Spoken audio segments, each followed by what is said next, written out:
Greetings, everybody. This is Muhammad from Democracy DarKar. Democracy DarKar is a podcast and means democracy at work. This is a one-person podcast started in 2018 as a political and economic education project, mainly for Persian-speaking audience. The main idea is simple but a bit radical. Democracy should not stop at elections, parliaments, or at the local community. It must exist where people spend most of their lives at work. I argue that democracy in the workplace, especially through worker co-ops, is a real and sustainable way to move beyond capitalism.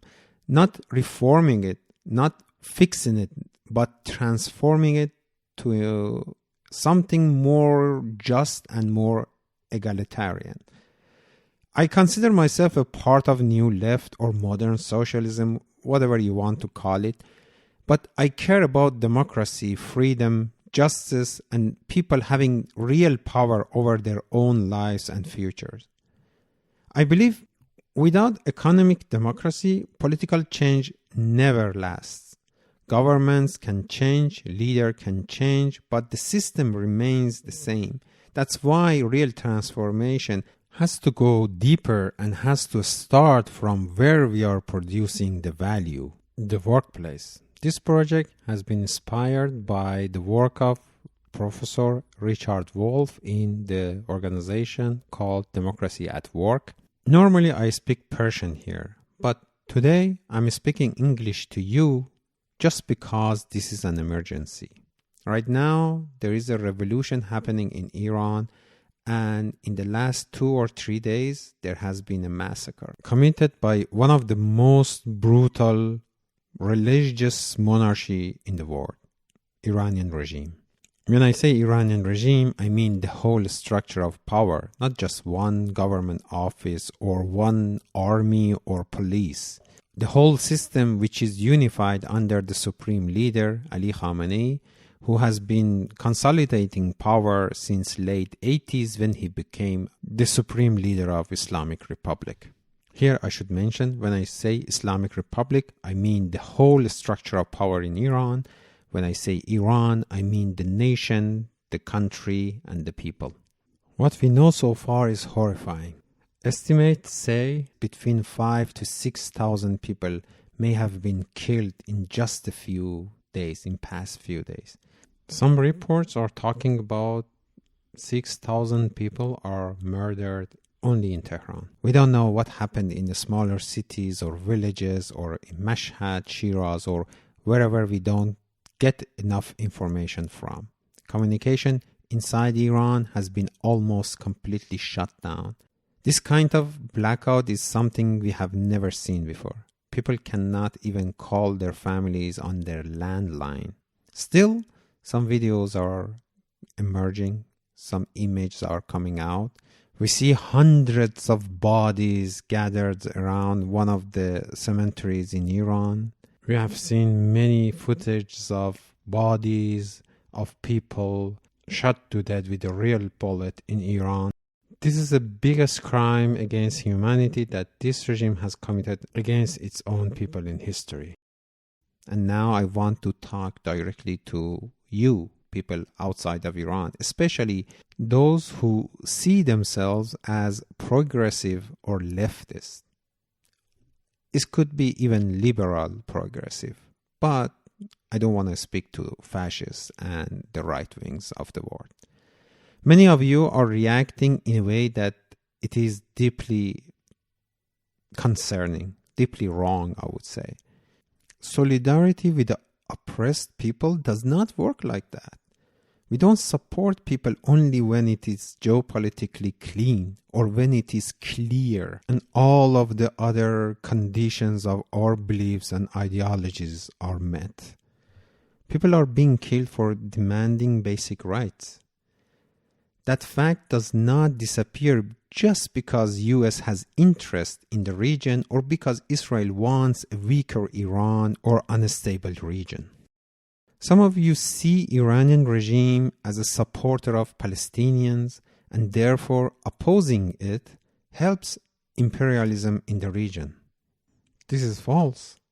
The regime, Iranian regime, has supported certain armed groups for its own interest, or maybe have been propagandizing against Israel throughout the last 47 years.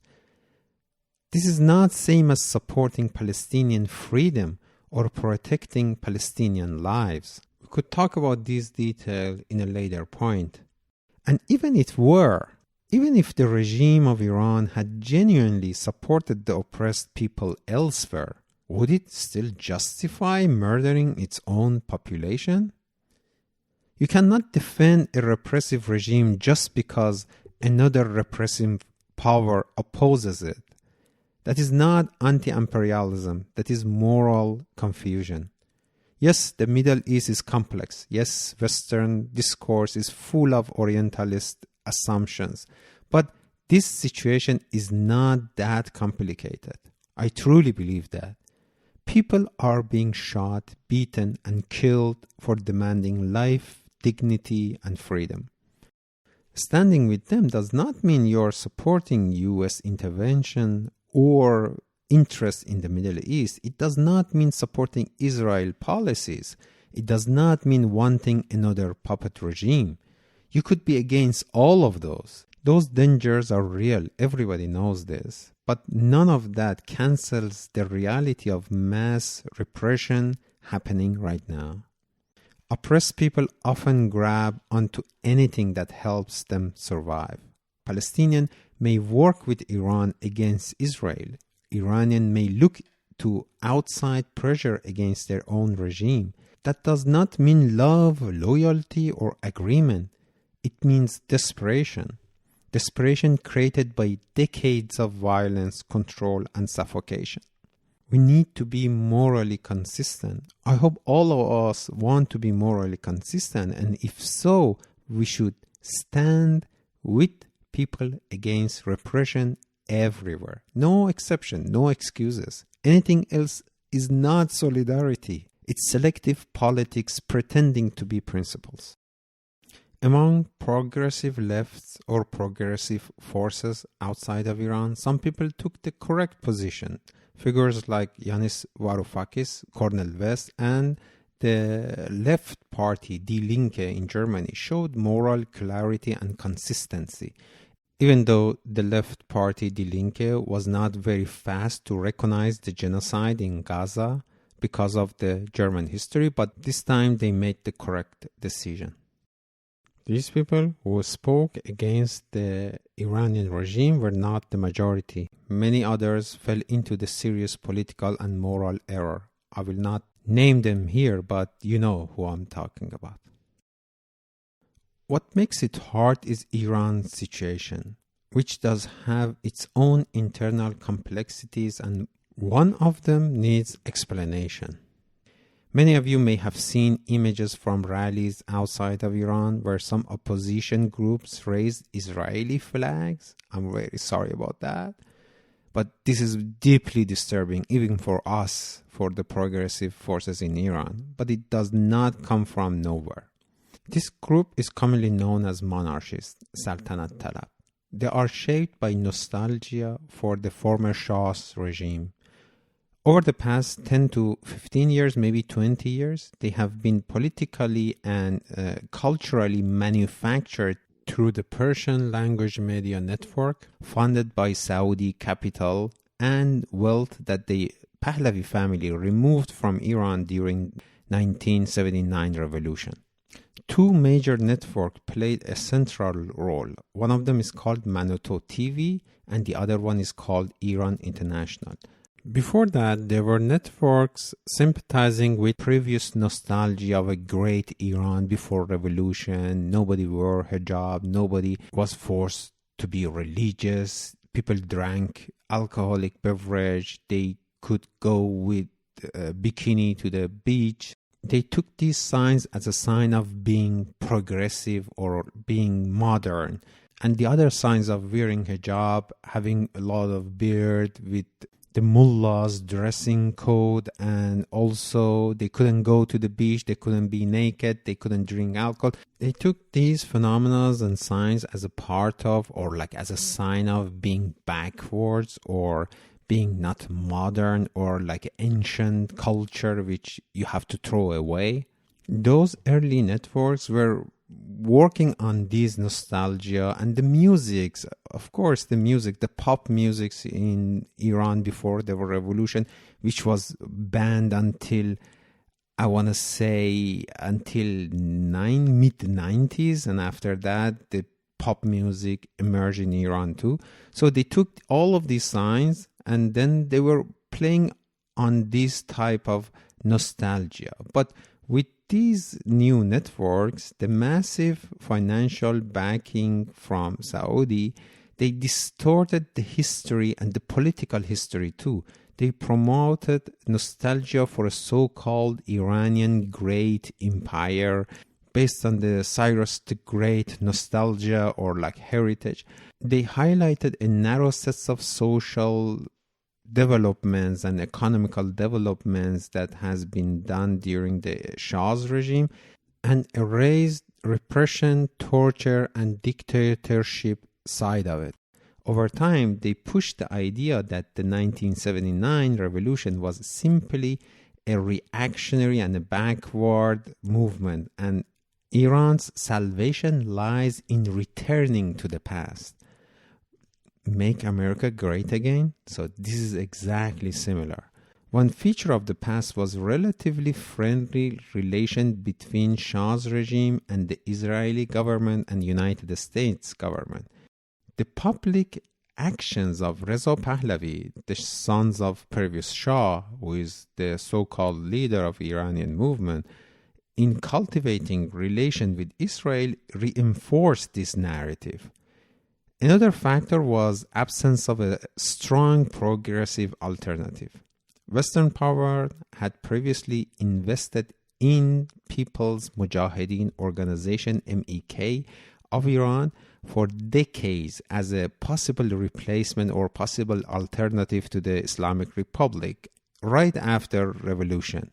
US and its allies tried so hard to make this alternative as a viable option. But even with armed forces and attack in Iran, even during the Iran and Iraq war and so much propaganda, they couldn't do that. When it becomes clear that these groups have no basis, neither inside Iran nor among the diaspora, the investment collapsed. At this point, Western and regional capital shifted toward the monarchists. Money flowed into the media networks, into branding Reza Pahlavi, and into presenting this group as a main opposition voice. This happened not because of genuine popularity, but because of a political vacuum. Well, maybe not a political vacuum, because of the lack of resources and the capital for the other people, other progressive people, to be able to raise their voices, and they were under massive repression and surveillance by Islamic Republic even outside of Iran. Meanwhile, the Islamic Republic regime's media strategy, constantly silencing leftist, labor-based, and democratic opposition, helped amplify this group even more. Some of the loudest monarchist supporters today were not so long ago devoted supporters of Islamic Republic. Many of them were among the reformists in Islamic Republic. I personally know people close to Reza Pahlavi who fit this description. So everything is laid around and the field is ready for Reza Pahlavi to rise to the top of the voices of the opposition. During the previous uprising, known as Jina Revolution, Woman, Life, Freedom, Zan Zindagi Azadi, progressive and opposition forces made a strategic decision. They argued that if this group had supporters, it should be included, either as a party or as a part of transitional council. Many of people, including me, were unhappy with this because they were undemocratic. But we were democratic forces. Democratic principle meant they could not simply exclude them. We could not simply exclude them. But the experiment failed. Reza Pahlavi himself destroyed the coalition between him and many other big players, or I would say famous players because of other circumstances. When he realized he would be equal to others, that he would be only one vote, and that he would not be treated as a king or future king, he withdrew. Excessive demands, political immaturity, and repeated miscalculations ended that process. These were all done by Reza Pahlavi. The result of that collapse of coalition was deep disappointment among many people in Iran. But Zan Zindagi Azadi, or Woman Life Freedom Revolution, succeeded in a social context. It was a social revolution. It changed everything in Iran. All of the power struggles of the women in Iran were flourishing during this time, and we have seen that the Iranian society has changed and is not going back. But today, in the latest wave of protest, some people inside Iran, desperate, exhausted, and grabbing onto any symbol that promises escape from this repressive regime, are chanting the name of this figure, Reza Pahlavi, and his group. This is not an ideological conviction. It is the result of a political vacuum, manufactured visibility, and years of repression of other forces. We do not know exactly how many people or how much real support this individual has. Measuring it accurately is genuinely impossible.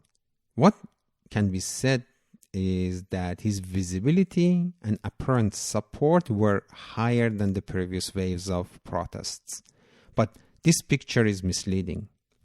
Since media outlets linked to monarchist networks, as well as BBC Persian, have extremely loud megaphones. And during the blockade in Iran, these are the only networks that people can see via satellite TV. There is no satellite TV for leftists. There is no satellite TV for progressive forces in Iran. They were, but they don't have this kind of reach. These networks constantly present Reza Pahlavi to Iranian and to the outside world as the leader of the revolution, while his critics and alternatives have no comparable access to the mass media, to these mass media. When we look at the social media spectrum more closely, though, another pattern appears. His camp has relied heavily on influence operation, buying impression, followers, engagement, and using bot network, something like the tactic that resembles the exposed tactics of Cambridge Analytica scandals. Even with all of these artificial amplification, the voice opposing them, pro-democracy activists, Republicans, lefties, liberals, remain just as present and just as loud in the social media. So this could tell you something, right? In any large society, including Iranian, there are also fascists and far-right extremists. Israeli flag, Trump supporters, and the people openly cheering for military action on Iran belong to this fringe. They do not represent Iranian society as a whole.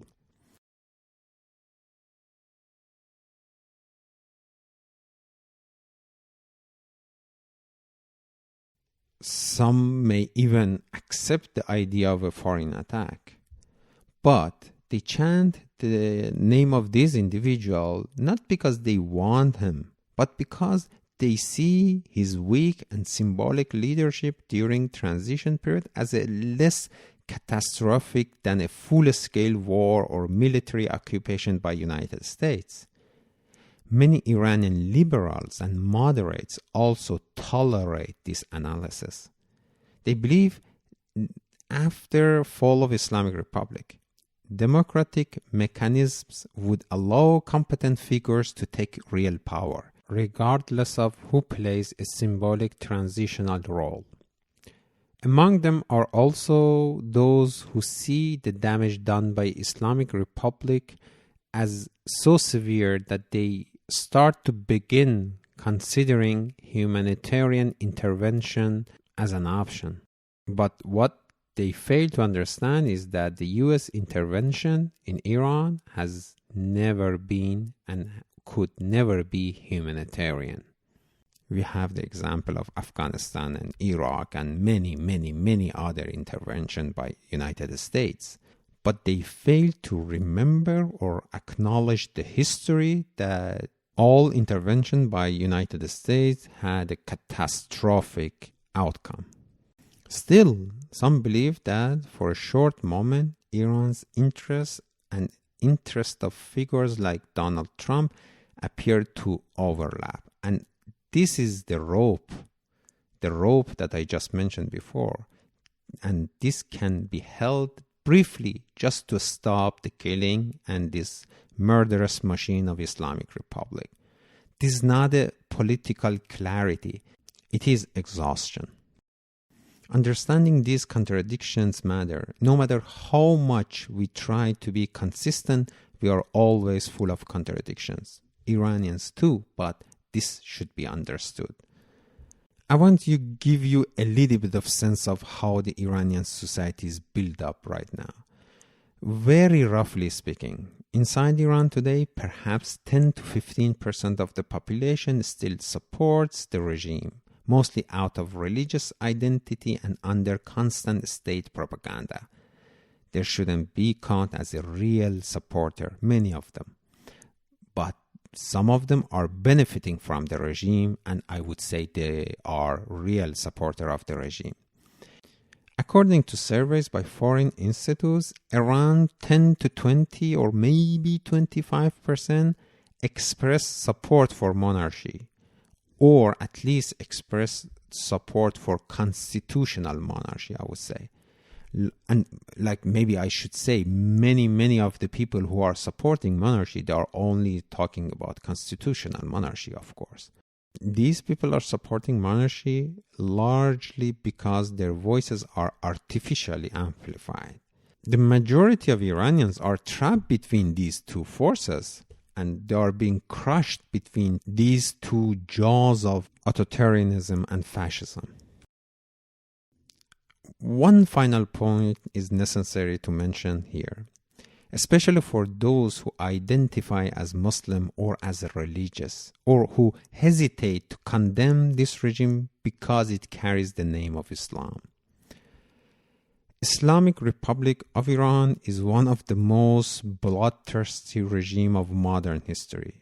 I place it on the same moral level as Israel, similar in the structure and similar in cruelty. I was born Muslim. I was raised as a Muslim family. I practiced Islam for many years. Islam can exist as a tolerate, humane, and non-political faith, or as a political Islam, Islam of Taliban, Islam of slaughter, annihilation, and holy violence. And you all know who made it possible for this type of Islam to raise voices and to come to the power in Middle East, United States. It was fabricated.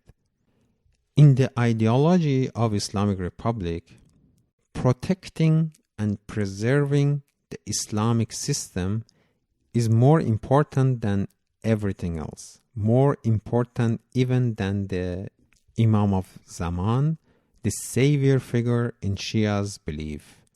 This is not interpretation. This is a direct statement by Ali Khamenei.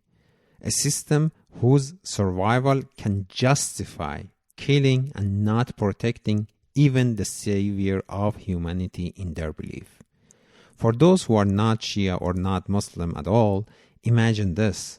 Imagine the US government entirely controlled by extremist evangelical Christians. Imagine they also took over the Vatican.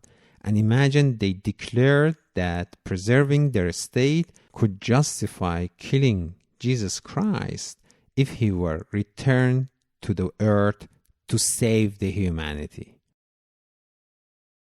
Since I started recording this podcast today's morning at around 10 o'clock in the morning, today's is Monday, January 12th, and now when I'm closing and ending this podcast at 11 o'clock at the night, European time, I have heard and saw some reports that they are confirming 6,000 deaths in past 2 to 3 days in Iran. This makes it the most brutal crackdown of the street protesters in recent history, maybe after World War I. I'm trying to keep calm to be able to explain this stuff to you and not cry my eyes out. And I beg you to understand what I'm explaining and listen again if you didn't. And if you have any questions, just write me at info@democracy DarKar DarKar.com. If you want me to explain more stuff or brief you about the situation from a progressive eyes in Iran, please let me know. I will try my best to do that. Even recording a podcast in English is really not my thing because it takes more time than producing it in Persian. But we are at the verge of turning point of history. We need to understand Iran is going to change. We are at the breaking point. This cannot go any longer. People are so angry and infuriated, and they might even consider other actions, more violence, and start doing the things that we are all afraid of. And we have seen the same situation in Syria. In Syria, you and we didn't support the progressive movement in Syria. We didn't support the real people who were protesting against Bashar al-Assad. And after 10, 12 years of murderous war, a person who came to the power, who is ruling only on 1/5 of a country, and he is an American puppet, a brutal dictator and a brutal criminal of the war from Daesh, from ISIS, and he's ruling in the favor of United States and Israel in this region of Syria. We really want to avoid that, don't we? As an Iranian, this is a horrifying thought that I don't even want to think about. But among all of this propaganda, we need to control the narrative of the people, what is right for them. They have every right to decide what is going to happen to them, and they need your solidarity, my support, and we need to be consistent in our solidarity around the world for repressed people of the world. I hope we can come out of this victorious. And lastly, a word to my Persian listeners. سلام، ممنونم که این قسمت رو هم شما هم گوش دادید و امیدوارم بتونید این قسمت رو برای همه کسانی که ازشون ناراحتید که نفهمیدن سولیداریتی با مردم ایران یعنی چی و در موضعشون نسبت به فلسطین و ایران و کشورهای دیگه واقعا کانسیستنت نبودن، این رو بتونید پخش کنید و بهشون معرفی کنید و اونا هم بتونن گوش بدن. از قسمت بعد من شروع میکنم ادامه، البته این هم انقلاب در راهه ولی سعی میکنم انقلاب در راه ها رو ادامه بدم و قسمت بعد همونطور که گفتم میخوام به جنبش پهلوی و این سلطنت طلبها و اینا بپردازم که چرا اینا اصلا همون رهبری متمرکز دقیقاً باعث تفرقه است تو ایران، نه باعث اتحاد. این قسمت 32 از دموکراسی در کار پلاس، قسمت 14 از انقلاب در راهه که در 12 ژانویه 2026 و ساعت آغازین صبح روز سه‌شنبه 22 دی 1404 منتشر میشه. به امید پیروزی.